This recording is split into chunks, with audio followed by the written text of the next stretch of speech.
Números del día de hoy. Los casos ya están. Son 18.793. Estos son los casos del día de hoy, un número sensiblemente menor que el que se había registrado en los últimos días. Pero claro, venimos del fin de semana. Los lunes, en términos generales, suele haber un número más bajo. Estamos esperando todavía el número de víctimas fatales y el total de confirmados, el total de activos, 275.586, y es alto el total de recuperados. Un número que nunca se remarca, 2.542.004. Estos son los números confirmados de COVID internados. Allí tenemos 5.036. El índice de ocupación es importante, 67,7%, todas las patologías, sector público y privado, y la ocupación de camas UTI adulto en el AMBA, 76,2%, todas las patologías, sector público y privado. Entonces estamos esperando el otro número clave, que es el de víctimas. Mientras esperamos, saludamos a la doctora Boese.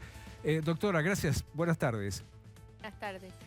Bueno, queremos saber qué nos podría indicar esto, aunque en términos generales yo no sé si nos podemos fijar mucho en los días lunes. No, en realidad no, los días lunes no, porque el fin de semana es cuando menos muestras se procesa, entonces es cuando los lunes en general hay menos. Doctora, la interrumpo un momento, discúlpeme. Ya tenemos el número de muertos, 443. Es muy alto en relación a la baja cantidad de casos que teóricamente estamos registrando en el día de hoy. 443. Es un número muy alto, doctora. ¿Qué nos dice esta desproporción? Es un número alto, y además de ser, es un número alto para un lunes también, porque recordemos que los muertos también se cargan en el Sistema Nacional de Vigilancia Epidemiológica. Entonces, los fines de semana siempre se cargan menos. Y entonces es un número considerablemente alto que, bueno, coincide con la situación complicada que estamos atravesando. Ahí te abren el micrófono. Sí. Doctora, ¿hay que pensar entonces con este número en la ocupación de camas? Por supuesto. O sea, cuando hablamos de muertos, lo que más asusta es ver el número de la ocupación de camas, ¿no? Sí, por supuesto. Y un 27% de positividad, que es el que tenemos ahora. Este es ya han sacado el promedio, es un 27% de positividad. Ahí está. Con un rango etario que se mantiene y sigue subiendo, ¿no? Cuando hablamos de las edades entre los 30 y los 39, entre los 20 y los 29 y hasta los 49, son las tres franjas etarias con más volumen de crecimiento. Quisiera repasar, si me permitís, Nico, los lugares puntualmente. Tenemos entonces 18.793 y tenés 8.800 en la provincia de Buenos Aires, Pepe. Sí, exactamente. Un poco menos de la mitad. En la ciudad de Buenos Aires, 2.854. Está alta la ciudad, ¿eh? Está alta la ciudad. Córdoba sigue alta, 968. Fíjate, Entre Ríos también está bastante alto. Está creciendo, ¿eh? 364. 64. Tenés también San Luis con 481 y mirá Santa Fe, 1.078. Vamos a Tucumán, bajamos un poquito más. Se mantiene en esos valores, pero es altísimo para Tucumán, 984. Parece haber bajado un poco el número en la provincia de Mendoza, 715. Recordemos que estaba siempre en los 900, en los 1000, en los 800 y pico. Hay que ver el número de testeos para un lunes también en cada una de las provincias. Doctora Boese, intentamos entender nuevamente, usted lo explicó de modo incipiente cuando conocimos el número, pero la baja cantidad respecto de otros días no es directamente proporcional a la cantidad de víctimas, y mucho más para un lunes. Cuéntenos eso de nuevo, por favor. Bueno, la cantidad de casos, es esperable que haya menor cantidad de casos los días lunes, porque los laboratorios no procesan todas las muestras los fines de semana y cargan menos durante el fin de semana. Lo que me llama la atención es la cantidad de muertos, porque también los muertos se registran en el Sistema Nacional de Vigilancia Epidemiológica, que es lo que nos da este informe, y es considerablemente alto comparado con otros lunes. Entonces empezamos a temer un índice de letalidad importante, es decir, el virus estaría siendo más letal que lo era antes. Sí, más letal, y esto demuestra la necesidad, o sea, la emergencia sanitaria que estamos viviendo en este momento, porque está afectando sobre todo a menores de 60 años, a la población no vacunada. Es población que sabemos que es más joven, que requiere más tiempo de cama de terapia intensiva, con lo cual las terapias permanecen ocupadas más tiempo. la edad de los fallecimientos seguramente sea gente más joven también. Entonces ¿Tenemos que hablar de la nueva cepa, doctora? Tenemos que hablar de la nueva cepa. Ustedes saben que las nuevas cepas se clasifican entre variantes de importancia o variantes preocupantes. Se dicen las VOI o las VOC.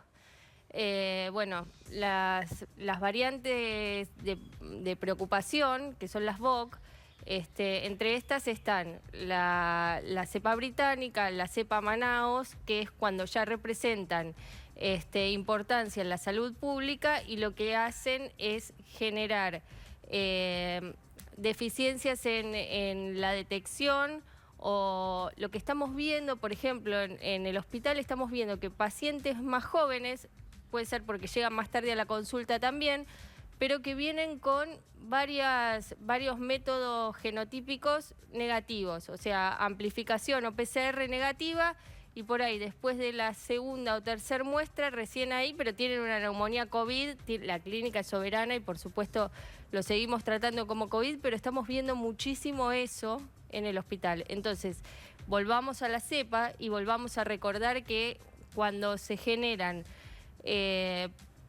problemas en que aumentan la transmisibilidad de las nuevas cepas o que falla la detección, estamos comentando que por ahí se necesitan 2 o 3 PCRs para la detección porque tiene un cuadro típico de COVID, o que hay alteración en la inmunidad, o sea que personas vacunadas se contagian, estamos hablando de cepas de preocupación. Estas son las Manaos, la británica, por ejemplo. ¿Se están convirtiendo en las cepas dominantes, doctora? Y hay alta cantidad de casos, bueno, se conoció lo de la Ciudad de La Plata, que hay alta cantidad de casos, y yo creo que en las próximas 2 semanas se van a convertir en las cepas dominantes, sí. ¿Entiende usted que el panorama sanitario con estos números, va a empezar una reunión en un ratito nada más, en menos de 45 minutos en la Casa Rosada, con estos números, ¿cree usted que habría que poner cierres más estrictos o controles más estrictos del cuadro de situación? Yo creo que hoy por hoy las medidas son insuficientes. Bien, doctora. Gracias. Yo no sé, Sandra, enseguida vamos a continuar con este tema, porque la verdad es un número impactante. El número de casos parecía que venía mucho más tranquilo, pero el número de muertos es desproporcionado respecto del número de casos, y seguramente este va a ser uno de los puntos críticos en el análisis en la reunión que está a punto de empezar. Las autoridades seguramente ya cuentan con este número, y atención con lo que dijo Bárbara recién, ¿no? Que parecen insuficientes en función de esta realidad que se está viviendo. Y vos lo decías, ¿no? ¿Será que ya están con el análisis de estos números? Ahora, la clave va a ser mañana, martes, ¿no? Cuando tengamos el conteo total de lo que fue el fin de semana. Hay que decir que el número de casos ha sido controlado, sobre todo en la nocturnidad, pero ojo, Pepe, que eso se da en el territorio del AMBA, digo, en la provincia de Córdoba, en el último fin de semana desactivaron 24 fiestas clandestinas, por ejemplo, ¿no? O sea, también hay que decir que estos números reflejan la totalidad de lo que pasa en la República Argentina, y muchas veces uno se mira el ombligo y dice, bueno, donde estoy yo está pasando esto, donde estoy yo está pasando... La realidad es esta, la que refleja el parte nacional a nivel territorio, ¿no? Y también está marcando otra realidad, la ineficiencia para el control de los focos en donde verdaderamente se expande el contagio.